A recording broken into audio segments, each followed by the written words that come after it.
Hey there, Kindred Spirits. You are listening to another delightful episode of Kindred Spirits Book Club, the podcast where two grown ladies geek out about Anne of Green Gables. I'm Kelly Gerner, here today with my co-host, Reagan Duffy. Hi, kindred spirits. Hi, Kelly. Hello! So, Reagan, it has been a while since I've asked you, what are you reading lately? I know we haven't had like a book chat in a minute. Yeah, it's time. It's time to revisit. Yes, let's catch up on where we are book-wise. So, thanks to you, I went on a heated rivalry binge and now I'm on the last book. So, that has been fun. Excellent. How far into it are you? I am about like a third through the last book, The Long Game. Okay, this is not really spoilers for this book, but your mileage may vary, listeners. Has Elia hired his therapist yet? Yes, he's been to like two sessions. Okay, this is something I've been wanting to talk to you about so much. Okay. Like ever since I read it the first time, I'm like, what do you think? Good therapy, bad therapy? How are we doing in there? I will get back to you with my thoughts on the therapy. I need to know. And I'm always so curious about like, is this right? Is this healthy? Does this make sense for these characters? Would a therapist ever actually say this? Because of course, when I read a book with lawyers in it, a lot of the times I'm all, nope, nope, that would never happen. Right. Like, don't watch the TV show Shrinking. And that's a delightful show. You should Yeah. watch the TV show Shrinking. Don't think that's what therapy looks like. Ah, what a bummer. Yeah. I will let you Okay. know. Yeah. So that's been really fun. I have really been enjoying that. I keep waiting kind of for life to slow down long enough for me to think about having the time and the emotional bandwidth for heavier books. And Hmm. I think I just need to admit to myself that that time might not come for a while, and that's okay. You know, you're a busy lady with a lot going on. It's basically summer. I think Yeah. you should read whatever you like. Romances, fantasies, that's where it's at right now. I So, hear that. thanks to the gay hockey player love story, all of my recommendations have been kind of coming up around other like gay love stories, romances in a similar vein. And I think it was a combination of both between you and the culture study book group thread that I found the author Kat Sebastian. Mm. And I really love her historical romance books because they're kind of like modern historical, not Regency romance, which is often what I think of when I think of like historical romance. And Cat Sebastian has three books that take place in mid-century New York City, and two of them like connect to each other, and they take place in like the late 50s, early 60s. And those books are We Could Be So Good, which is about two newspaper reporters, and You Should Be So Lucky, which is about a sports writer and a baseball player with a bad case of the yips. They're both very delightful. But the most recent one is my favorite, and it's not related to those other two. It's called After Hours at Dooryard Books. It takes place in 1968. And that's as the societal sentiment about the Vietnam War and patriotism is starting to turn against the war. And while Stonewall hasn't happened yet, in parts of the village in New York, queerness is becoming more visible. And this book, it feels like the romance is less forward than in those other two. I mean, it's there and it's really lovely, but the book itself, it's really about grief and found family and community and asking questions about our society and making a place for yourself in the world. And it feels like kind of a quiet book, but it's so genuine and lovely. And it feels like it's touching on a lot of themes that are very relevant today, but also it's very hopeful in that it reminds us about how much good we can do one person at a time, even in times of kind of societal upheaval. Yeah. I love those books. I love Cat Sebastian. I love that you love them. I think that sort of triptych of books is so beautiful and just like doing interesting work that I'm not seeing anyone else do. You know what I mean? Like just tackling some of these issues. And what you were saying about how like even in times of social unrest, there are still ways you can be involved and you can be part of a cause, even if you feel like that might not otherwise be available to you. And a lot of that is like just by like existing. Yeah. Right? Like taking up the space. And I think like After Hours at Dooryard Books especially is like really lovely and about that. It's about, you know, building sort of like found family and queer community at a time when everyone is straight and living in a nuclear family and, you know, everything is supposed to look like Dawn and Betty Draper and Mad Men, right? Hmm. They're beautiful books. And honestly, I think in that sense, like that the found family sense and the finding your people when you feel like an outsider sense, I think these books actually are a great like read alike for the Anne series. ways.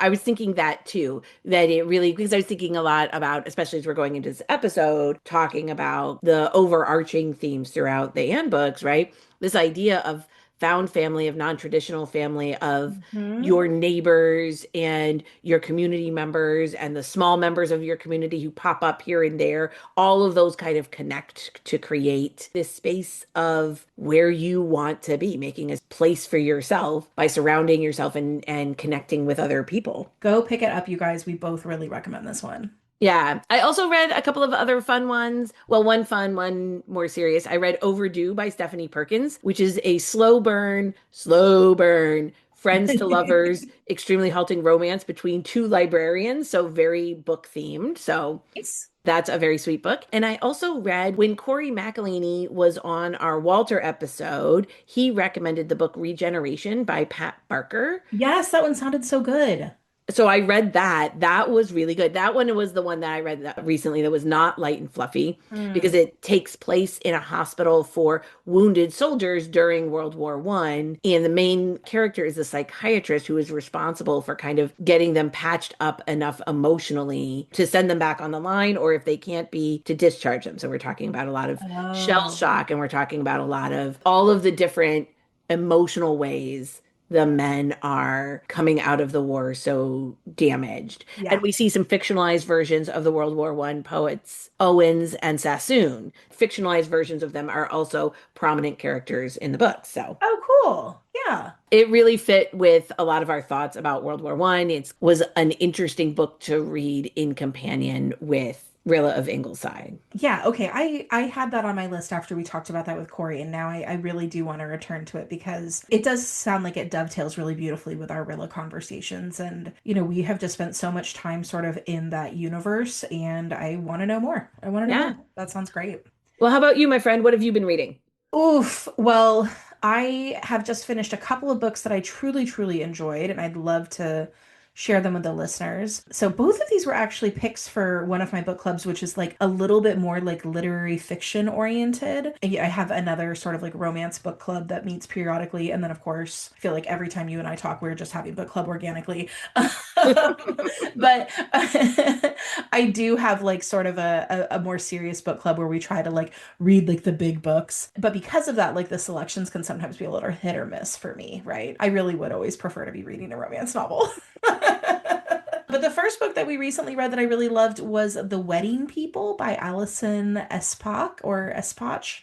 I'm not sure how to pronounce her last name, Espach. And this book just ruled. I love this book. I love a book with a strong sense of place, and this book is set in Newport, Rhode Island at this like Gilded Age luxury hotel, and it's all taking place over the course of an elaborate wedding week. The book is really just delightful. There's all these descriptions of like over the top wedding events and this beautiful, amazing hotel with the ocean right there in the background. And the book is very witty and it does this really fun job of both sort of like mocking the uber wealthy, or maybe mocking is the wrong word, but sort of like taking them to task Poking. a little, I, like raising an eyebrow at some of yeah. their antics. It also really humanizes them beautifully and like asks the reader to kind of look past some of, that gilded veneer to see the humans underneath. So, thrown into the center of all of this sort of wedding frenzy is a woman who thinks her life is basically over. Her marriage has recently ended, her career is kind of at a standstill. She's been struggling with infertility and loss of identity and depression. And she kind of unwittingly ends up in the mix of this whole elaborate wedding week. And it's, and kind of like sparks fly. She's obviously in a very different mindset than everybody else who's there. The whole book kind of becomes about what happens when you are sort of forced to move through the hardest moments in your own life. Like sometimes you just have to keep walking, like you just have to keep putting one foot in front of the other. You have to keep doing the next best thing, even if the next best thing is going to a bachelorette party for a bride you don't know. Whatever it is. Sometimes when it seems like everything around you is like meaningless or absurd, you just have to keep moving. And I think the lesson of the book is like, if you do, you're going to meet the people you want to know, and you're going to do the things you didn't even know you needed to do, and you're going to find new inspiration, and you're going to witness beauty, and you just have to like keep going. Lovely, lovely book. The Wedding People by Alison Espach. Just what I need is more books on my TBR. All right, what else you got for us? So, yeah, we also read The Correspondent, which is, I guess that one's been on everybody's book club list this year. My book club chose it because the protagonist is a lawyer. They're like, oh, Kelly will like this one.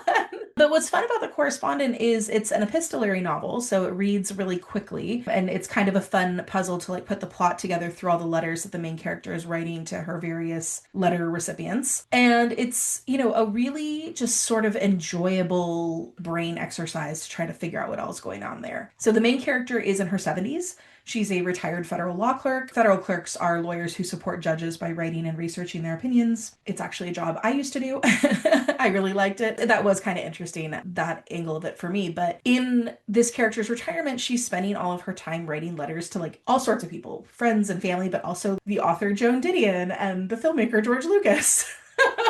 And she's just sort of like, I'm just gonna put pen to page and see what happens. And then, like, throughout her letters, as you're reading through them, you realize that she's kind of evolving as a person in some really dramatic ways. She's cultivating new relationships, she's redefining some old ones, learning about herself and her family through new technology. She's making amends and admitting guilt and dealing with some of her regrets from her past. And I think at the heart of it, that book is about how there's kind of always still time to start over. I read The Correspondent too recently, and I agree with you. I really loved it as well. It also made me want to write more letters, but I'm going to be honest, I have written exactly 0 letters since I read the book. Well, in The Correspondent, she talks about like, first of all, she's retired, so that's part of it. But she also Fair. talks about how she like writes letters like 3 days a week. Like she writes letters like that's her job. And she writes them and then she like rewrites them on her special stationery. Like she's really got like a whole method. So, if you were retired and had unlimited time, I'm sure you could do just as much letter writing. Sure, sure, maybe. I appreciate that you think that. Who's a good letter writer is my mom. She is a good letter writer. Yeah. And part of the reason why she's a good letter writer is if she's writing a letter to somebody, she carries it around with her and just adds bits and pieces to it whenever she gets time until the letter is done. And I love it when I get one of those letters from her because it'll be like all these different pen colors Yeah. depending on where she is. And she'll be like, now I'm at the beach and I was thinking whatever. So my mom is a very good letter writer. I feel like I used to be, but I'm not anymore. Yeah. I had like pen pals and stuff growing up. Like I think you and I grew up in an age where like pen pals were still a thing. And I was a prolific emailer in college, right? Like that's how I kept Mhm. in touch with all of my friends from high school. Like you would just send like, 2000 word emails with like everything. They're like practically diary entries. But yeah, I don't know, life catches up with you and that kind of written communication feels harder and harder to do. I agree. I wrote a lot of letters both in high school and in college because I was very involved in this YMCA program that brought me in contact with a lot of folks in different states. And this was before we all had email or whatever. So we wrote a lot of letters. I actually have a big trunk of letters. My dad was a very good letter writer when he moved to Bogota, Colombia, even when I was in college and he was still in the United States, and he would write me letters. He wrote some very funny letters, and I'm glad I still have some Oh, of those. yeah, no, that's really special. Yeah, and so I think I used to be a much better letter writer. And then for a while I was very good about writing more longer, more descriptive emails, and I just feel like I don't do that much Now, anymore. now I just send people TikToks Yeah, and memes. and memes. Like I see memes and I send them to you and I'm all like, thinking of you, here's a meme. God, our that's so I sad in know. retrospect. I know. Maybe we should all be writing letters. Kindred spirits, if you'd like to write us a letter, you just let us know. Feel free. Yeah, we love getting mail. Yeah. Email or otherwise. Yes, exactly. Feel free. Write us some letters. Anyway, so Kelly, today's episode feels a little bittersweet because we are officially at the end of our last season with Anne Shirley Blythe. Ugh, I can't believe it. Over the past few years, we've wandered through Prince Edward Island together. We followed Anne from her first dramatic arrival at Green Gables, all the way through friendships and daydreams and misunderstandings and mishaps and all those small, quiet moments that somehow end up meaning so much. And somewhere along the way, I think Anne stopped being just a character we were reading about and started feeling more like someone we know. We have spent a lot of time talking about Anne. We really, really have. I mean, let's pause for a second and just look back on. Just like pour one out for the hours we've spent talking about this fictional character. She's not fictional in our heart. She exists. Oh my God. I know every time we finish recording an episode and I come out, my husband's like, what do you guys have left to talk about? And I was like, oh, so much more. It's clearly plenty. Clearly plenty, Steve. know. I know. Well, so for this episode, we wanted to slow down a little.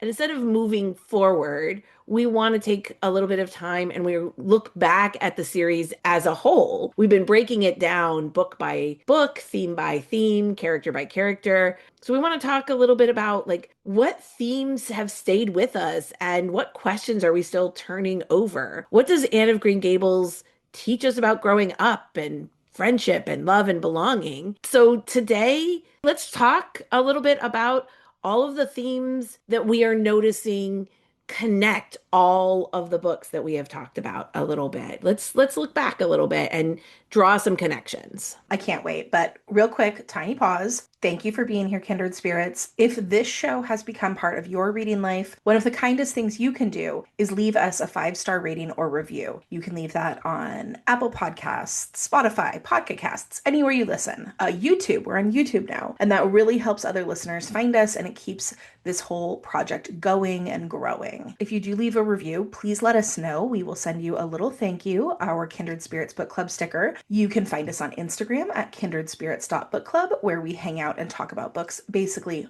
all the time.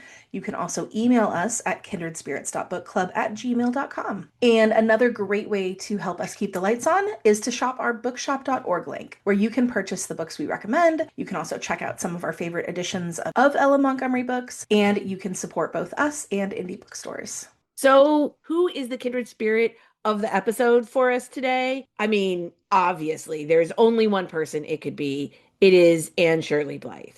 Yes, of course. I mean, this series rests on Anne. Even the Yes. books where she is not the central character, she's still the guiding and connecting force in the book. And while as she grew up, she no longer was the impulsive, scatterbrained chatterbox we first met on the buggy ride home from Bright River, Anne is still the friend we want to have. She finds beauty everywhere she goes. She has got a spot on kindred spirit radar. Her heart is open to friends and new people, and she gets to build a sprawling family and community that stretches all over Prince Edward Island. That lonely, neglected child who yearned for just one friend grew into a remarkable woman, rich in family, friends, and love. And by doing that, she showed us all how we can do the same. Yeah. So, as we are reflecting on the Anne series, having reached our own bend in the road on this podcast, let's revisit this quote from Anne of Avonlea for our quote of the episode. Joy and regret struggled together in her heart. She had come at last, suddenly and unexpectedly, to the bend in the road, and college was around it, with 100 rainbow hopes and visions. But Anne realized as well that when she rounded that curve, she must leave many sweet things behind. I think that's it, pretty much exactly where we are right now. Yeah. Ella Montgomery is so good at taking that universal feeling and putting it on the page in such a beautiful way.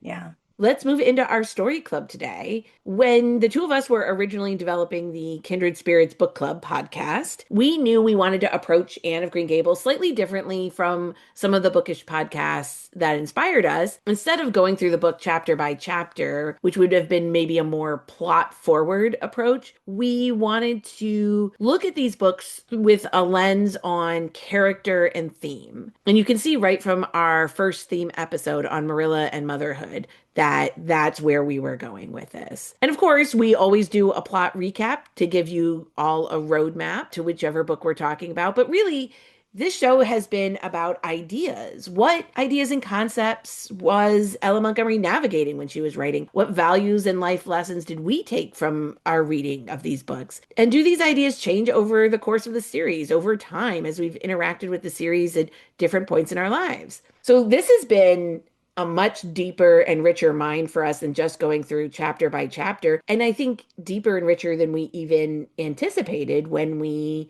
first brainstormed our first season. So for today's episode, that's what we want to kind of lean into to tie up. What are the themes that stand out most prominently to us? Have they evolved over time? Has our understanding of them changed as we've done this work? Since we like to start talking about themes by talking about characters, after 9 books, 90 episodes, and decades of reading and reading, Kelly, what do you think of Anne? Is Anne the heroine we thought she was when we first met her? I think so. Yes. But I would say only in the way that I am the same person that I was when I was 11.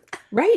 Is Anne the same person in Anne of Ingleside? Rilla of Ingleside and the Blythes are quoted that she was in Anne of Green Gables? I mean, in the particulars, probably not, but in the essentials, of course. Anne has this really interesting line in Anne of Avonlea where she's saying that her real ambition in life is to add some more beauty in the world, that she hopes that people have a more pleasant time in life because of her. She wants to create, quote, some little joy or happy thought that would never have existed if I hadn't been born. And I think in that sense, she is the same throughout these books, even if she's no longer, getting into some of the scrapes that we see in some of those earlier books. At her core, Anne wants to live in a harmonious, beautiful, creative, interesting world. And she seems to always be doing her level best to cultivate that for herself and the people in her life, no matter which book we're reading and no matter how many times we've read that book. Yeah, I agree with you. I think that that thought that she is talking about in Anne of Avonlea is the roadmap that she sort of follows through the rest of her adulthood. The way that she makes a difference that makes the world a little bit better is in relationships.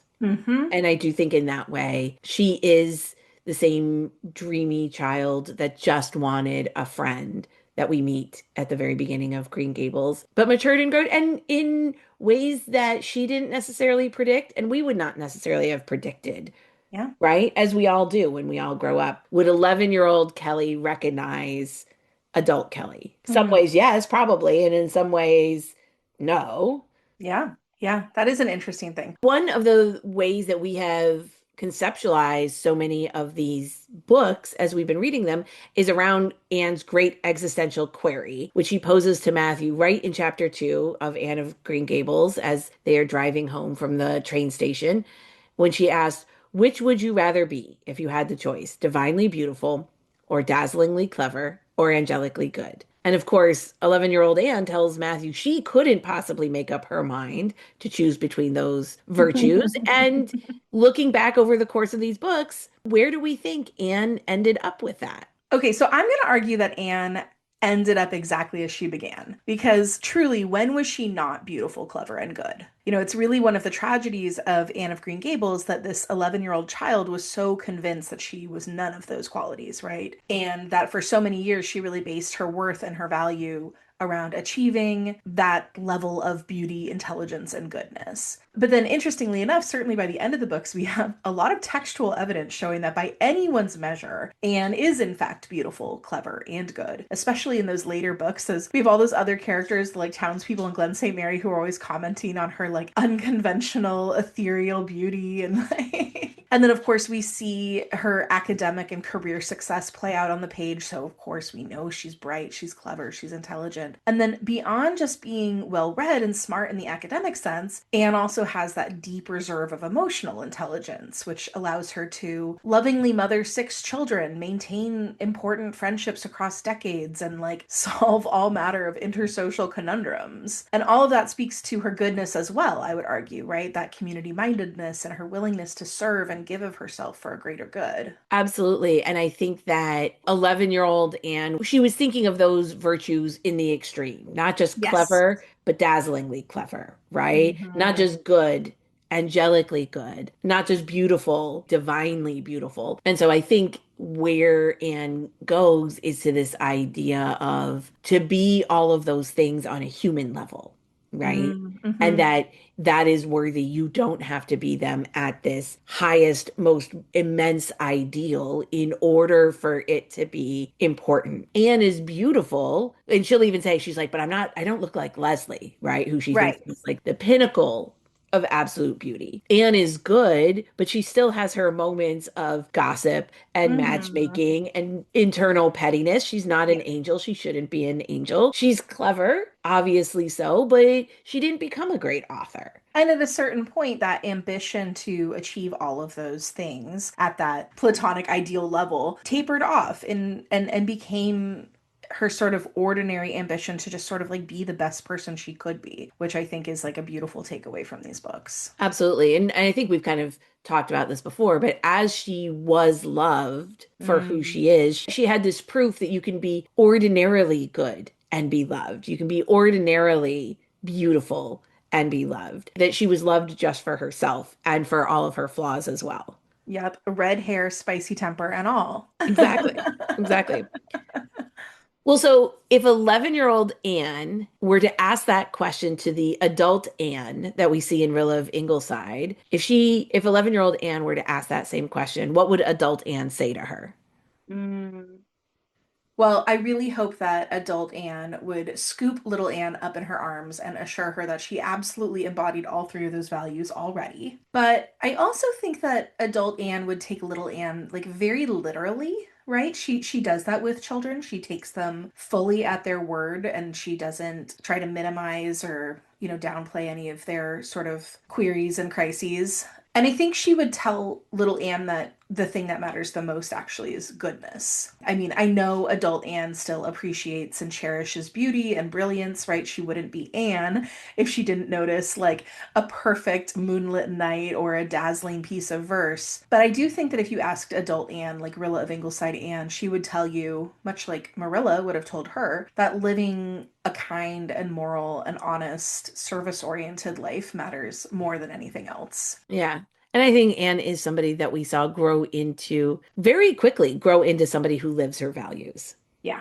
So, another theme we return to over and over again is that of community and found family. We discussed the non traditional family unit Anne, Matthew, and Marilla created for themselves at Green Gables and how that related to the Avonlea community. We also spent a lot of time with Anne and her family once she was married and had that more traditional appearing family unit, right? The husband, the kids. And we also looked at some of those relationships in and around the Glen St. Mary communities that sort of became a found family for her. So, as we reflect on this theme, do we think of those various families and communities as idealistic, as aspirational? Do we think of them as realistic? Does Anne change those communities or do they change her? Or is it, maybe it's mutual in some way?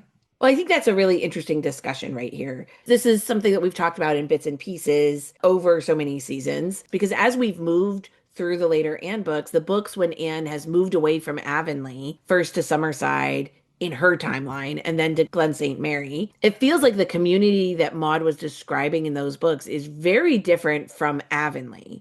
Avonlea feels very much like a romanticized community. It's part of why we want to move into the Anne books. Anne's outsider status, I mean, she's technically an outsider, but that barely lasts through the first day of school. And while there are misunderstandings and always a few close-minded or judgmental people, you got Mr. Phillips and Mrs. Barry and Josie Pye. Overall, Avonlea feels like a very warm and welcoming community. Anne is quickly embraced by most of the residents of Avonlea. For all of her quirks and her flaws, she becomes integral to the village, a welcomed participant in church and school events. The town is full of people who are kindred spirits. We even get to see in Anne of Avonlea how Anne moves from being a child in her community to an adult, from receiving love and understanding to providing that love and understanding for her students, to creating change in her community through the AVIS. And even as Anne moves out into the wider world of Redmond in Kingsport, Anne has this supportive and welcoming community around her, her Patty's Place friends, yes, but also the college community as a whole. Yeah, and I think when we're talking about communities and found families, Redmond College and Patty's Place are so profoundly important. These are those places outside of the comparative safety of Green Gables and Avonlea where Anne still found really profound connection and belonging, but also where she like earned admiration and respect for her academic success as well as her, ability to be a great friend. And to some degree, I find the Redmond and Patty's Place communities among the most realistic in these books because these didn't just happen. Anne made these communities happen. She created, her little family group with her college roommates. She made those friendships. She cultivated those relationships. She worked hard in school for her success. And ultimately, she earned that beautiful little friend group and a sense of belonging in college. But when Anne goes to Summerside and Windy Poplars, and then to Glen St. Mary, starting with the House of Dreams, we are really seeing very different sides of those communities. And maybe this is where things get interesting, right? Maybe these are more realistic portrayals of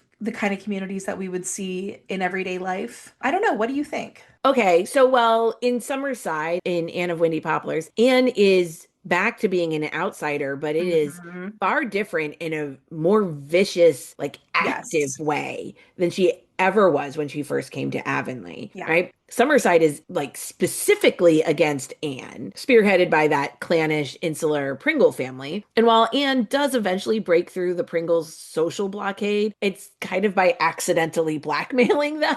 So, like, yes, her good spirit and her, patience and sunniness won them over, but also she accidentally blackmailed them about their cannibalistic great uncles. So, You know what?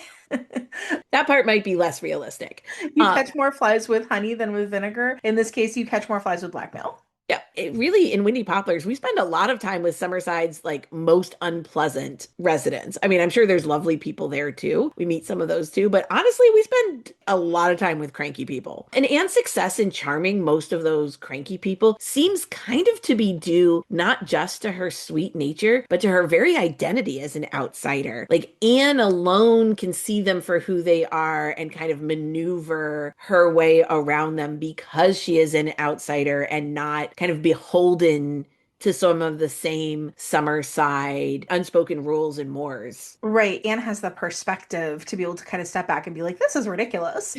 Like, you Right. guys are all doing this because this is what you've always done, but objectively, this makes no sense. Right. Some of her time in Summerside, it's a little like one clan. Well, I don't know, right? One clan has that much sway over an entire town, maybe. But as we noted, once we started talking about the House of Dreams, Glen St. Mary seems to be a very different village than Avonlea. It is full of unspoken secrets and judgment and small-mindedness and abandoning anyone who is struggling or having a difficult time. A community that seems much more concerned with propriety and less concerned about supporting folks who need it. We talked about that a lot in Rainbow Valley, like how much time the Meredith kids are spending being scolded and gossiped about, but how little time people actually spend helping them. We talked about that with Leslie Moore. There also seems to be a lot more economic diversity in the Glen and surrounding areas than we see in Avonlea. There are a lot more mentions of the poorer folks down by the harbor. There's that classism that Susan is the proud champion of, particularly as it pertains to the Ingleside children's friendships. So there's seems to be a lot more friction in Glen St. Mary. I think maybe what we see of Avonlea is like quite homogenous, Hmm. right? People seem to have the same cultural background. Pretty much everybody is like a farmer or part of the like community that supports farmers. And maybe we just see more folks of different stripes in Glen St. Mary. It just seems like it's a little bigger and there's a lot more diversity. Right. And in Glen St. Mary, yes, Anne technically starts as an outsider,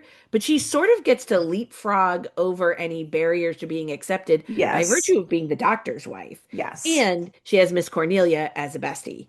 Yeah. I don't know. What's your thought on this? I don't know if Anne ever truly becomes of Glen St. Mary, though, not the way she is of Avonlea. She's often seen as apart from, better Mhm. than some of like the petty, gossipy ladies of the Glen. Yeah, and I think it's telling that she maintains a really strong connection to Avonlea. It seems like throughout her adult life, right? She travels back to Avonlea fairly regularly. It seems like people around the Glen know her as being from there. I think the idea is that these are sort of outsiders who came here to like bless the Glen with their with with like Anne's charm and Gilbert's medical skills and their like six adorable kids or whatever. Yeah. They So, do feel like a little apart or maybe even like above the other people who live there. So that is the class stuff in those books is very different and interesting to me. yes, exactly. Whereas I think in Avonlea, Anne is very much of Avonlea. Like, yes, because of Marilla, whose Yeah. family is obviously a longtime resident, and she's very accepted by Diana and Mrs. Lynde and all of those people. While like academically, like she and Gilbert are kind of set as this step above, they're not so idealized. Right. Both of their families, they both live on farms, right? They They blood. teach school. Yeah, exactly right. They're very much peers and equals. The other thing I'm thinking a little bit about this, which is maybe like looking at Anne and Gilbert's integration into the Glen slightly differently, is, they don't need to be Glen St. Mary insiders at that Right. point because they're Avonlea insiders, because that's sort of like their primary home. And that's where they met each other, and that's where their love story began. And that's like the origin of their family. And so it's okay for them to never truly be full-fledged Glen members the way that like a Miss Cornelia might be or a Norman Douglas might be. Right. I was thinking a little bit about this. We have this shift from the idealized Avonlea to kind of the petty and judgy Glen St. Yeah. Mary. And I'm thinking about that in connection to when Maud was writing those books, Mm, because Maud herself moved from Cavendish and PEI, where she grew up and had deep ties to the community, to Leaksdale, Ontario as a minister's wife, right during, I think, when she was writing Anne of the Island. mhm. I'd have to look back. I don't quote me on that, but that change in role and that change in place definitely seems reflected in her writing. And maybe some of that is also how we change as we grow up. Like we might Yeah. idealize our childhood communities because we were children and our understanding of them was a child's understanding. We didn't always know what some of like the grown-up politics and relationships were happening, right? It's always like when you go back to your hometown and you're like, wow, everything's really much smaller than I thought it Yes, was. totally, totally. Right. So there's that little bit. Maud had to go from a community where she had grown up and maybe always idealized as this safe place to a community where she was expected to immediately be a pillar Yes, be of the the minister's wife. community Yep. as a minister's wife. She was probably plunged straight into all of the social politics of the place, having to keep peace and draw families into the church. And I imagine she saw a lot of almost the secrets of the town up close. Oh, I'm sure. And that's interesting to think of Anne, like as a doctor's wife, like essentially taking on that same role. Yeah, similar, right? Yeah. As the community becomes less idealized, like the Glen St. Mary is Mhm. much less idealized than Avonlea, much less romanticized. Anne and her family become more idealized and more romanticized. Yes. Yes, exactly. I think that is very interesting. Like the sort of more realistic, earthy perspective. We see this actually really profoundly, I think, in the Blythes are quoted. Yeah, of course. Right, because that is where you see, of course, how the town is sort of reacting to the Blythe family, almost, really like raising them up in their mental imagination as like paragons of the village. Meanwhile, the actual villagers are getting up to all sorts of antics. I think that is a really interesting idea that the Blythes almost start to like transcend the village of Glen St. Mary in terms of their sort of like moral goodness or importance. It's really interesting. And I'm just kind of thinking of this right now as you were saying this, kind of the benefit for Anne. Well, I mean, it could be a benefit or it could be a con for Anne into Glen St. Mary is, those people didn't know her as a child.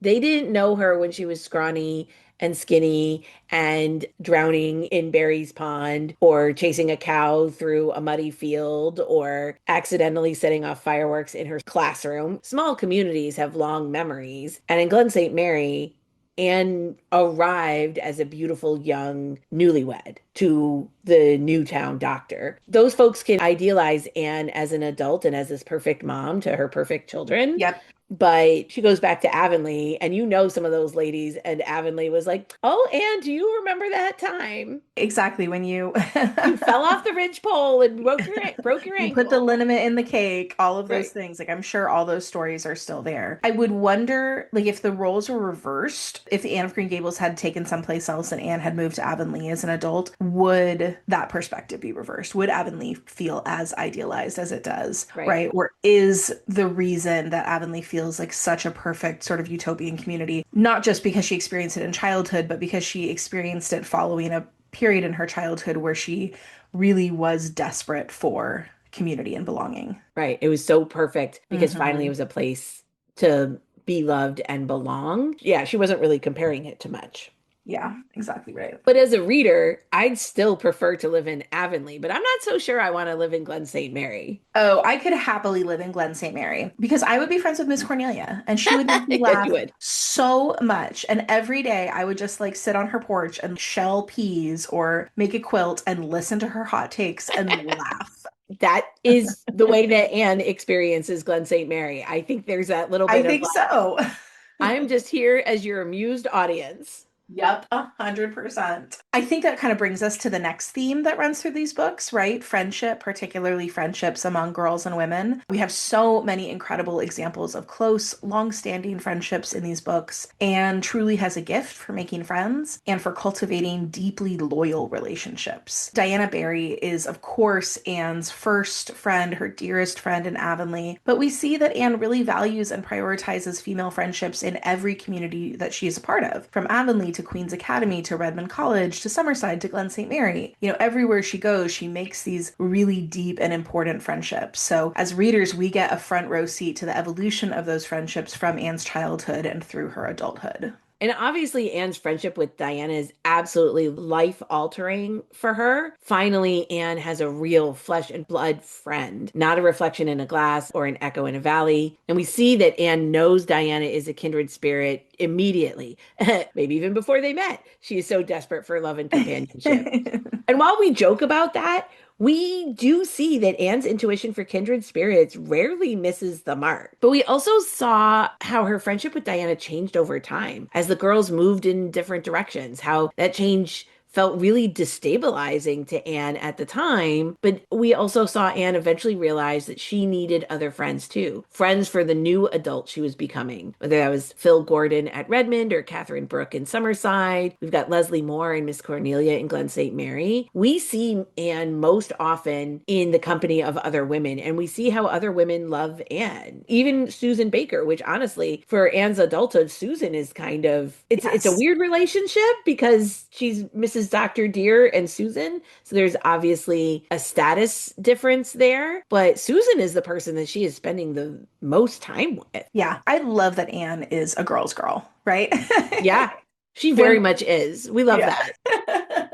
When we're thinking about what makes Anne such a memorable and like indelible character, I actually think that her ability to cultivate those friendships with other women is a huge part of that. As a reader, I think it's like inspiring to witness the depths of her love for and her loyalty to her friends. And I think it's inspiring to notice all the ways that she deepens and invests in those friendships, right? It's kind of almost like a handbook for how to be a good friend in a lot of ways. She has her story club and her golden birthday picnic, but then she also is able to bear witness to tragedy and loss. She has a cool head in a crisis. I mean, she's out there matchmaking and solving romantic problems. Like Anne is such a great listener. She teaches readers how to be a good friend. And then I also think, and maybe this is like another meta way of looking at this, but I also think that because Anne is such a good friend, she invites us to think of her as our friend. How many times when we're reading these books do we sort of picture ourselves walking through the haunted wood with Anne and Diana, or gathered around the fireside at Patty's place, or chatting on the porch at Ingleside? I literally just did in this conversation.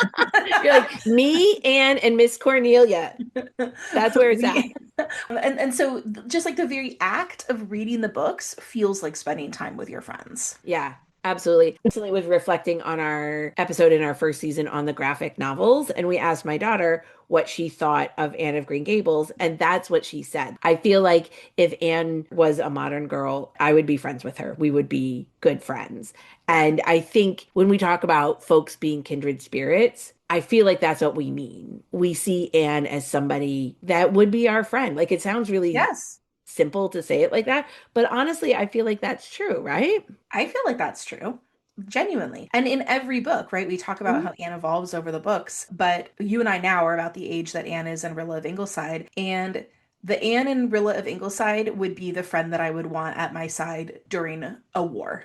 Mhm. Just as when I was in college, the Anne from Anne of the Island would have been a friend I wanted at college. Absolutely. Well, so Anne also has all these great relationships with women who are not exactly her peers, but whom she strikes up great camaraderie anyway, right? She has this wonderfully close relationship with Aunt Josephine and with Miss Lavender. And I love that Maud also gives us this dimension of friendship for Anne as well, right? It's not just her dear friendships to women her age that matter, but there's room for lots of positive relationships with the women that she cares about and connects with, sort of no matter what part of life they're in. And some of those older women do give her some of that wisdom and perspective she needs to be able to chart the course of her own life. I know. I love that Anne has such intergenerational friendships, and whether that's Miss Josephine and Miss Lavender and Mrs. Rachel, who are all Mm, modeling different kinds of adulthood for her, or we also have it going the other way with Paul Irving, Little Elizabeth, Jen Pringle, where yeah, Anne gets to be the adult role model for the younger kids in her life and the younger folks in her life. yeah. So, Kelly, for you, which of Anne's friendships and relationships feel most real? I mean, Anne and Diana, of course. You know, Kelly and I were joking. My daughter is 13. She's right smack in the Anna Green Gables age. Kelly was over at my house last week when Alice and her bestie rolled in from a theater thing together and just watching the two of them. And we're like, they're so Anne and Diana coded. Right now they are. When you're talking about that kind of best friendship, you're like, oh yeah, it's just like Anne and Diana. That really sort of adolescent intensity of friendship, which I mean, there's just nothing like it. And that is so beautifully captured in Anne of Green Gables. And yeah, Alice and her friend are right smack in the middle of that. It's so fun to watch. But even past Anne of Green Gables, a moment that really touched me in our reread of Rilla of Ingleside this season is when Gilbert sends Anne to Avonlea to be with Diana after Walter has died and after we learn that Diana's son Jack has also been injured in the war. And I was just thinking, at that point in the books, they're probably like 30 or so years past the day they met, maybe even 40 years. But when they need that deep soul support and comfort and solace, they go to each other still. They go to that person who makes them feel like a young girl again, that person who knew who they were before they were mothers and wives, the person who knows their history like it's their own. So I love that. I think it's very real, very powerful, and beautiful to have those people in your life who've known you since almost before you were the person you ended up becoming. Yeah. I also think that Anne's friendship with Phil feels so real. That friend you Yeah. met in college who doesn't know the younger versions of you, the one who is meeting you right where you are and sharing this next exciting experience with you, even opening your mind to like, oh, there are different communities out here. There are different ways of living in the world. There are different people than just Avonlea people, right? Yeah. I love the way that Phil can call Anne out when she needs it, and she does need it a few times in this book, and the way that Anne can support Phil through her romance with Reverend Joe, because she's not holding Phil to her childhood idealized version of a friend. It's such an interesting point. One of the reasons that Anne could say, Phil, what are you talking about? You love this man, just go marry him. Who cares if you aren't rich? Is because she didn't grow up with Phil as like the rich girl in the big house in her small town. Right, She didn't have that cemented as her idea of who Philippa Gordon actually was. And so when Phil comes to her and says, but I'm in love with a poor man, what do I do? Anne is like, I see no problems here. Go be happy. right, exactly. One thing I do think is missing in the later books that I would have loved to see more of is Anne's friendship with Miss Cornelia, not just the moments that are played for laughs, where Anne is that audience to Miss Cornelia's funny speeches. We get hints of it, so it's clearly there, but we don't really get to see it on the page. Like in Anne of Ingleside, I think we find that Anne confides her unhappiness, at least part of her unhappiness, about Aunt Mary Maria to Miss Cornelia, but I would have loved to see her adult friendships fleshed out more once Anne has kids. Just personally, I have found that so valuable in my own life in the journey of parenting. And that's not about needing to be friends only with other mothers, because, of course, for you and me, our friendship is an excellent example. Yeah. I really need adult friends who can remind me of how I'm a full person independent of being a parent, especially when my kid was little. So I feel like as Anne got to be a mother, the other parts of her really receded away. And I would have loved more friendship time with her, where she wasn't being the doctor's wife. She wasn't being the mother of the Blythe kids, just Anne being herself. I miss that. Yeah, I really, really agree with you there. I think that that is, I think women sort of in this middle part of our lives where we get so busy with responsibility, the way you sort of stay in touch with yourself is through those friendships, I think. And I would have loved to see more of that for Anne on the page. I choose to believe that she did have those relationships and we just didn't see them, right? It seems like she had that connection with Miss Cornelia. It seems like obviously Susan was, a profoundly important person in her life, even though there's kind of like a class and status thing. And we know that she keeps in touch with a lot of her dear friends through letter writing. So I think those relationships may be there, but we just aren't seeing them. I do wish the book had more of them. Yeah, the fanfic I feel like I most want to see in this series is Anne and Leslie's letters. I want all of their correspondence through the years they're raising their children and up to the point where Kenneth and Rilla get engaged. Amazing. Yeah. Well, when we finish this pod, that's some work for you. That's my next project. Okay, but obviously we can't talk about the themes in the Anne books without also talking about the Gilbert of it all. Oh, yes. Oh, yes. I think we both saw the Anne and Gilbert relationship as a formative one when we were growing up. That whole enemies to rivals to friends to lovers. We've got flirting and will they, won't they, but we also have this profound respect for each other, respect for each other's no's, and the gradual realization that love built on friendship and true connection is more romantic than a tall, dark, and handsome stranger sweeping you off your feet.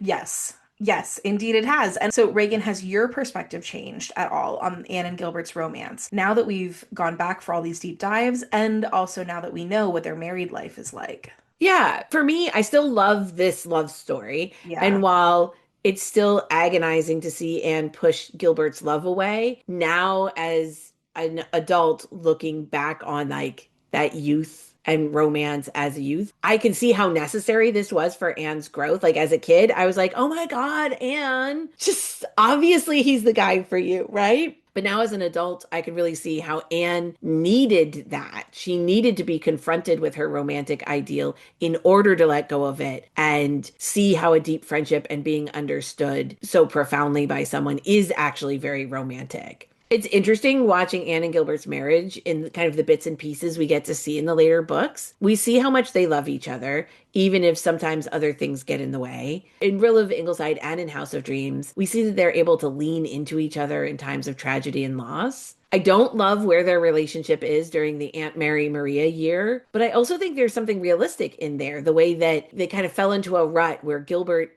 allowed Aunt Mary Maria to dominate their home. That was not a good look for Gilbert, but it shows that he'd fallen into this kind of taking Anne's joyful and easygoing nature for granted, taking for granted the way that she naturally does try to make the people around her happy. And he we took that for granted and he put the ideal of family in quotes ahead of his actual family's happiness because the worst of it wasn't landing on him all the time. There were some old school gender roles Yeah. contributing there. And I think it is important to see the less idealized side of Gilbert, not just the dashing young college student and pre-med student patiently waiting for Anne to figure herself out. Because I think it's important to know that even the most romantic of arcs can falter over time and requires attention and tending. Yeah, it's so interesting that in some of those later books, we see like Gilbert gets busy. Work is really busy. He's tired at work. Anne is tired from the work of raising children and keeping a household. They're feeling less connected. They're like ships passing in the night for a long time. You know, you and I have both been married for a minute. We both know what that feels like. That's very real in a long-term relationship. Doesn't mean you won't reconnect or find ways to like refine your spark, but that's so real. Yeah. And neither of us had six small children. Oh, and thank God for it. I can't even imagine. But you know, what's so funny for me about doing this deep dive and really thinking about Anne and Gilbert's love story and their sort of arc is how ultimately, like, that was so deeply formative for my entire lifetime of reading. Hmm. The Anne and Gilbert dynamic, that, you know, enemies, rivals to friends, lovers arc, that is always going to be my favorite thing to read. Like, I don't even care. I don't care if we're in space. I don't care if we are in the Regency. I don't care if we are gay hockey players. Like, that is always going to be my favorite plot. So I just think that those books like wired my brain in that super specific way when I was a kid, and I've never gotten it out of my system. Uh-huh. I totally agree. I love a friends to lovers arc in Mhm. particular, and that really comes back to Anne and Gilbert. And Yep. I feel like there is some research there about the love stories you imprint on in your formative years. There must be, right? So it's so funny because I can already see that for Alice too.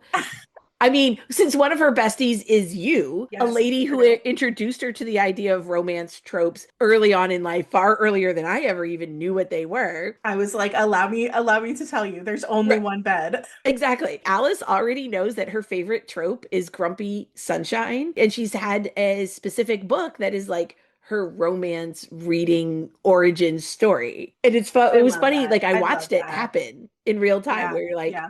she was like, bing, yes, She's like, that. that is what I love. I want to read Yes. more of that. I do love Grumpy Sunshine too. I Yeah, do that's love her Grumpy favorite. It Sunshine. was The Sun and the Star by Rick Riordan as part Yep. of the Percy Jackson series. In case anybody's wondering what her romance origin story is, let's check back with her in 20 years and see if that's still true. Oh, when Alice is doing her deep dive Percy Jackson podcast in 20 years. Yep, exactly. So someone Here's a research idea for you. Do the research on this and report back. No, seriously. Any like budding sociologists out there, please, I need to know. Do the love stories that you imprint on in the adolescent years, does that then influence your reading for the rest of your life? I must know. Yeah. The other thing that Anne and Gilbert classic plot arc makes me think about is conflict in relationships Mhm. and how those conflict points end up becoming the moments that are going to make or break your connection. You know, thinking specifically about Anne and Gilbert, I think these books are teaching us that like you can push past an impulsive reaction. You can reckon with your own shame and humiliation. You can forgive someone who's caused you to feel very hurt. Anne has to do all those things over the course of her journey to forgiving Gilbert. And in order for her to move to that next level of friendship and ultimately to love. And so we see all that growth happen for Anne right on the page. And it's kind of like teaching us that conflict can be a cornerstone of a healthy relationship if you work through it. And then on Gilbert's end, I think a lot of his conflict like toward Anne is, can you trust your sense of connection? Can you trust that what you feel is worth waiting for? And how do you walk that line of admiration and friendship and respect when maybe you do want more? When do you walk away, right? That's the question that Gilbert's really wrestling with in Anne of the Island. And all those tensions, those are all things that challenge a lot of relationships in real life. And then here we see Anne and Gilbert slowly muddling through them and sort of like in fits and starts and making mistakes and but coming back and repairing them. And it's just so satisfying when it finally does work out. It's such a satisfying slow burn. And so I think if there is like a lesson in their love story, it's to allow the other person to become the person they need to become and find the ways that your life is better because you're together, Yeah. right? Well, one of the loveliest things about Anne and Gilbert's romance is their mutual respect for one another. And you see this in later books. Although, Reagan, I do agree with you. That Aunt Mary Maria time period, that was a low, it was a low That was a moment for low. everyone involved. It was not a good look for Gilbert Blythe. But there's also so many great examples in the book of Gilbert taking Anne very seriously. Not always agreeing, but like taking her seriously, valuing her opinion, respecting her mind and her principles, talking and debating with her as an equal. I'm thinking like very specifically about their argument about Leslie and Dick Moore and how bitterly they disagreed about what to do about the experimental surgery for Dick, but how much like tenderness and love and respect braced and undergirded that disagreement. I think there's like a beautiful lesson in there too for the kind of like aspirational romance that readers should want. Like you should want to be with someone who respects you enough to like disagree with you safely. Absolutely. Yeah. And of course, Anne Gilbert's love story is like far from the only one we even have in these books. We have so many other romantic stories, some grand and dramatic, like Leslie and Owen, some very sort of normal, everyday romances, like Diana and Fred, some sort of silly, like Jarvis and Dovies, and I think probably pretty much every romance that arose from Windy Poplars, emotional and sweet romances, like John and Rosemary, and then these kind of charming but a little underdeveloped romances, like you see with Rilla and Ken. And one of the things that I'm thinking of now as we sort of look back on this is which of those love stories do we appreciate now as adult readers? Whereas maybe when we first approached these books, they either didn't stand out or we kind of valued them a little bit differently. And I'll just jump in because I think that this is actually where my mind has changed a ton since starting the podcast. And I've like done a total 180 because I'm pretty sure that if you had asked me a few years ago what was my favorite secondary love story after Anne and Gilbert, I would have said Rilla and Ken. A grand sweeping romance against the backdrop of war. Yes, please. And I probably would have said Diana got the worst romance. Like Right.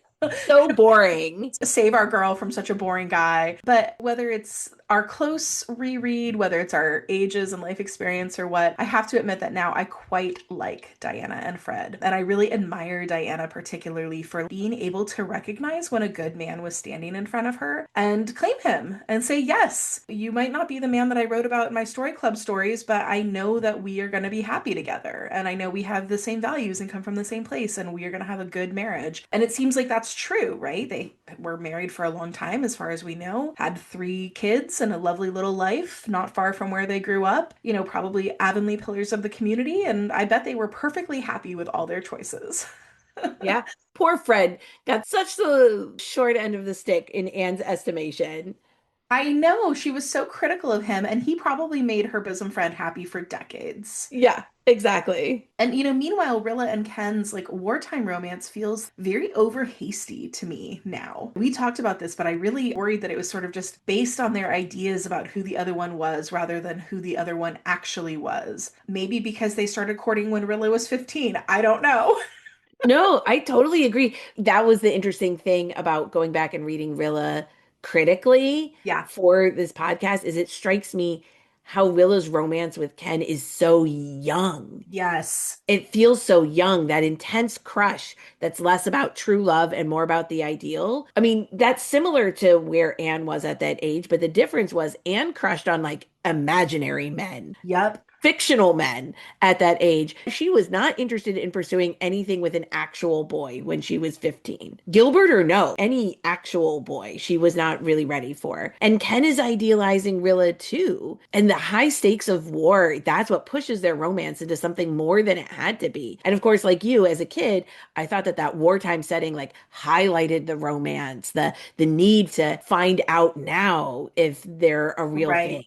Right. Because what if Ken dies? Now I think of that wartime setting as a bit of a misfortune. It pushed the two of them together before they had a chance to flirt and date and dance with each other and with other partners. Because sometimes young romance, like 15-year-old romance, matures along with their participants as they grow. I imagine that was Yes. true for Gilbert. Gilbert fell for Anne, when he was 14 years old, but his love for Anne deepened as they grew up and they got to know each other in this long, slow, very, very slow Mhm. way. And his love deepened and grew as Anne grew, as he grew. But sometimes young romance just burns out quickly. The crush Yeah. flames out. We look at them one day and we get the ick. We get our hearts stomped on a little bit. We learn from it in terms of what we want or don't want in a boyfriend or a girlfriend. Like you're kind of supposed to have that. Yep. So who knows what would have happened to Ken and Rilla's kind of mutual crush without the pressure cooker of war. Hmm. And I'm sad that Rilla didn't get to have more fun before she settled down, even if Ken is her one true love, even if they truly are perfectly suited for each other. They didn't really get a chance to do it in this more long, drawn out manner that I don't know, it makes me sad for her. I hope that Go ahead. Ken lets himself love the real Rilla, not that picture of the Madonna he was carrying in his heart to the battlefield. Rilla and Ken deserved more of a courtship. And I mean, I think that's one of the tragedies of Rilla of Ingleside, right? We talk about how the war takes away their youth. We wanted more for her for sure. Another fun thing I really latched onto reading these books for the podcast and doing some of these deep dives is some of those secondary romances that aren't like as obviously romantic in a traditional sense, but just like really delighted me personally. As we dug into the books. That Rosemary, Ellen, John, Norman quadrangle from Rainbow Valley, of course, was very fun to watch play out. But I don't think that storyline ever did anything for me when I read Rainbow Valley as a kid, right? I think I probably skipped over a lot of that stuff because I was like, boring adults. But I really had fun with it reading it now. Ellen and Norman's sort of like bombastic Clash of the Titans style romance was really funny to me. And I was very moved, of course, by like Rosemary and John's heartfelt connection. And I think that storyline, as well as some of those like little romantic vignettes we get, like with Janet Sweet and John Douglas, with Miss Lavender and Mr. Irving, even maybe Silly Dovey and Jarvis from Wendy Poplars, those are all sort of part of Maud's compendium of romantic stories that give her the space to play with romantic tropes while also maybe subverting them or questioning them. Or sometimes I think she just sort of takes some of those romantic ideas and like shakes them up and sees what works. And like a specific example of this I have is, so Maud herself had this like very long engagement to her fiance. They got engaged with the understanding that she would not marry him until after her grandmother passed because she needed to be able to take care of her grandmother. And that long engagement is sort of echoed in Anne and Gilbert's long engagement. But then on sort of the opposite side of things, Maud also has this like Janet Sweet and John Douglas storyline about that engagement that goes on for 20 years because of John's mother who's preventing it. So Maud just feels like she's kind of having fun with either end of this slow burn trope by giving us maybe the best and worst case scenarios. And I think you could probably go through the books and find a lot of those sort of interesting pairings. Here's where these romantic ideas work and feel very satisfying and lovely and romantic, and here's where they seem very ridiculous. One of those ways that Maud is just like such a smart author. Well, one last theme that recurs throughout the Anne series is that of the bend in the road. We know that Maud herself really loved that image of the bend in the road, how we can't always see what our future is going to be. We won't know till we get there. Life changes over time in ways that we can't control or predict. Anne is constantly asked to evolve and change to meet her circumstances, sometimes against her will, many times against her will. And whether that was Matthew's sudden death, changing her plans for college, or the Great War, changing the plans for her children. It's one of the most satisfying things about this series because, of course, it's so true to life. One of the things we talked a lot about this season was how Willa of Ingleside echoed our experiences during COVID lockdown or your experience following the LA fire, none of which were in our plans for our immediate futures. Nope. And so, even right there in Anne of Green Gables, Matthew's death is so sad. I think it for many young readers, it's their first moment of crying over a book. I don't know. I was for me. I don't know about you. I don't remember if it was my first experience, but it was definitely one of the first experiences. And I think these books show us that losing loved ones and experiencing hard times are universal. Well, let's talk about Matthew's death a little bit. How do we react to that now as adults? Because I definitely still cry. Uh-huh. I was thinking about it a little bit, and it's like, Reagan, I was such a mess even when we saw the Anne of Green Gables stage adaptation in Stratford. That Right? was so moving. Right. And it's one of those hard things because we know it's going to happen. It happens every time It happens every time. at that part in the plot. It's so sad. It's so sad. Losing Matthew will always be so hard. Hmm. Maybe what's changed is when you're a child, you think about it from your child's perspective of how you don't get enough time with this person who loves you so profoundly and so unconditionally. But I don't know, sometimes as an adult now, I look back on that about not feeling like you have enough time with your child. Oh God. I mean, when you And think about it, Matthew only had 6 years with Anne? 6 years with Anne, this person who he came to love so profoundly. I mean, that is beyond. I'm getting emotional just talking about this again right now. Oh my Yeah. goodness, Matthew. In every universe, Anne is going to lose Matthew, and it's never easy. But then the plot moves on, and we get to see Anne and Marilla become closer, and we watch them learn to lean on each other and support each other even more. And that's also like really profound growth. Again, we talk about all these ways that Maud gives us these blueprints for friendships and romantic relationships, but she also gives us this blueprint for surviving a loss, to rely on our loved ones, to rely on our community to help us get through it, to share that weight of grief with the other people in our lives who feel it. So, one thing we've talked about is how resistant Anne can be to change, and yet how change is constant, of course, regardless of her feelings about the matter, any of our feelings about the matter. In Anne of Avonlea, as all of Anne's friends are turning to courtship and taking sort of those next big steps into their adult lives, Anne thinks, quote, how horrible it is that everyone has to grow up and marry and change. And for Anne in this moment, she's holding on to something that feels safe and steady. Her friendship with Diana, living at home with Marilla, teaching in Avonlea, all of that feels grounding to Anne. But Anne is not meant to stay in Avonlea. She knows there's a bend in the road that is meant for her, even if she doesn't feel ready to walk it yet. And when it comes to Anne and change, I think Maud is doing a really special thing in those three earliest books. She tells us that Anne's background before Anne of Green Gables was characterized by uncertainty and upheaval, and then she gives Anne this soft landing in Avonlea. Anne gets a few years to grow up in a safe and supportive environment.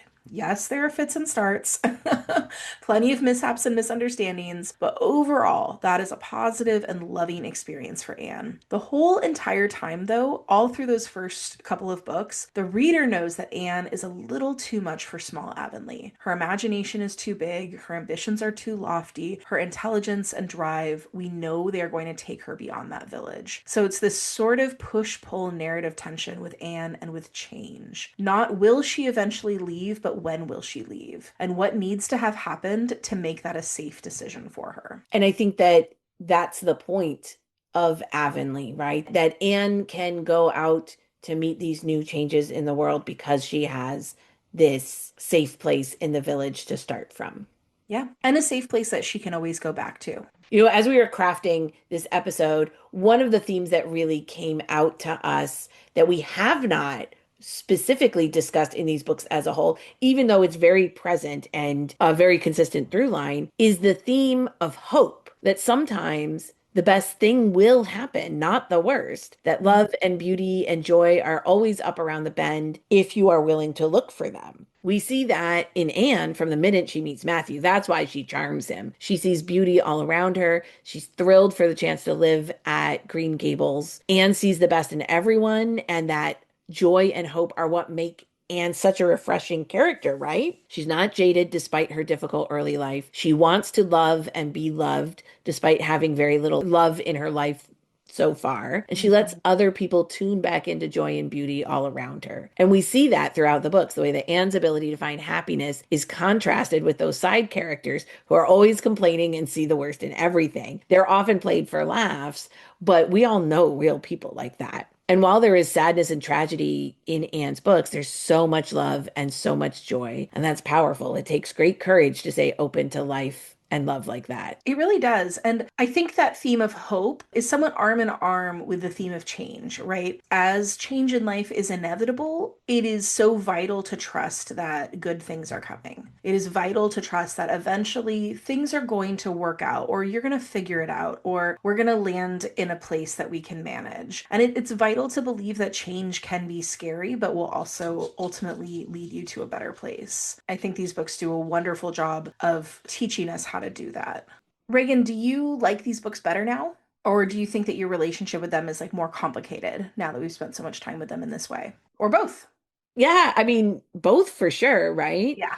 Through this journey, I've appreciated books that I didn't love as much and characters I didn't like as much. And even if I didn't come to like those characters exactly, I definitely appreciate the work Maud is doing with them. I Yeah. appreciate the complexity, the craft in a deeper way. And learning from so many of the academics that we've met in the last 2 years has accelerated that appreciation. And having these conversations with you, bouncing ideas off each other, learning from your perspective and thinking and asking all these new questions, all of that has really deepened my love for these books. And now they're very wound up in our friendship and Yes. this podcast experience for me now, right? But truly, at the end of the day, I could happily pick up Anne of Green Gables or Anne of the Island any day for a comfort read and still find all the things funny, touching, and inspiring in them that I always have. How about you? I think you said it absolutely perfectly, Reagan. I couldn't agree more. And I love your point about how, yes, the way this podcast and our work on this has come to define our friendship, this period of our lives and our friendship together, that I think I'm gonna take with me. I know I'm going to take with me for the rest of my life. And while that shades and adds nuance to my like original relationship with the book, I still love these books purely for the pleasure of reading them just as a reader. All this work that we've done, all this thinking and discussion, everything we've learned from experts in the field, that hasn't diminished at all my pure enjoyment of these books. I think I was talking a little while ago about a colleague of mine whose daughter started reading the books, and I was so purely delighted to hear what she thought. And I just kind of wanted, I wish I had that experience of getting to reread Anne of Green Gables for the very first time. It's both. It's a more complicated relationship, but it is no less a loving one. Absolutely. Well, let's wind up with Inspired by Anne. Kelly, how are you inspired by Anne today?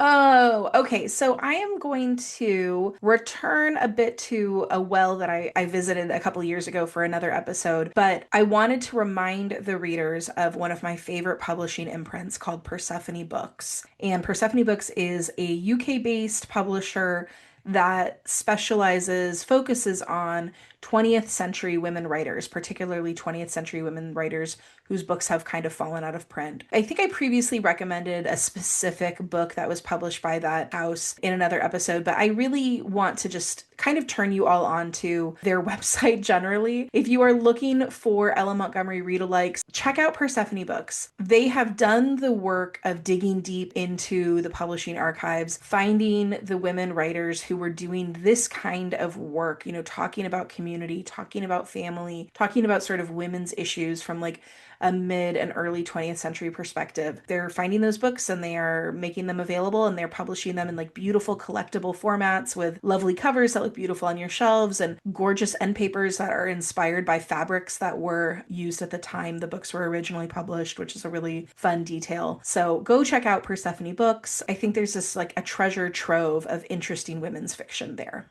Ah, I love it. Well, I'm inspired by Anne to recommend the cutest Anne of Green Gables locket necklace. My mom got it for me for Christmas. It's by Marshall and Rose, and they have two different Anne of Green Gables covers to choose from. I happen to have the yellow and green one, and they also have the cover from like So the junior illustrated version with Anne and her hat full of flowers. They're metal lockets, and they open up, and there's a space inside for two photos. They're so sweet, and for $25, they are very, very reasonable. But darling. if any of our listeners have a much bigger budget, I'll tell you what Anne inspired necklace I've been coveting. Ooh. The jeweler Sophia Zakia has this amazing library card necklace. It's 14 karat gold. It looks like a tiny library card, and you have it customized with your favorite book, author, borrower's name, and date. And I really, really want one, but the one I saw on the local eclectic jewelry website was $745. I also saw it on like Catbird NYC and Sophia Zakia's website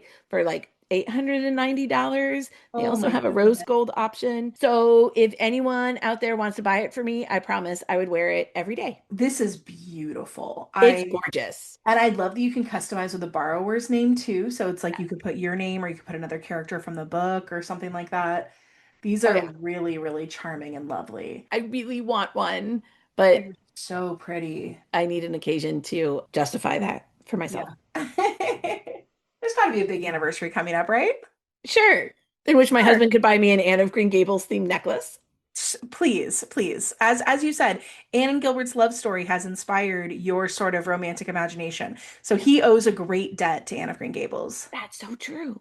There you go. Well, listeners, we're going to wind up this episode. Thank you so much for listening. And if you enjoyed the episode, don't forget to leave us a 5-star rating or review wherever you listen. Really helps support the show. You can find us on Instagram at kindredspirits.bookclub. You can email us at kindredspirits.bookclub@gmail.com. And if you want to support indie bookstores and us, check out our bookshop.org page linked in the show notes. We'll put all of the books that we recommended at the top of the episode in our show notes. We'll be back with another episode soon in which we have some more wrapping up the Anne series thoughts. Bye, Kindred Spirits.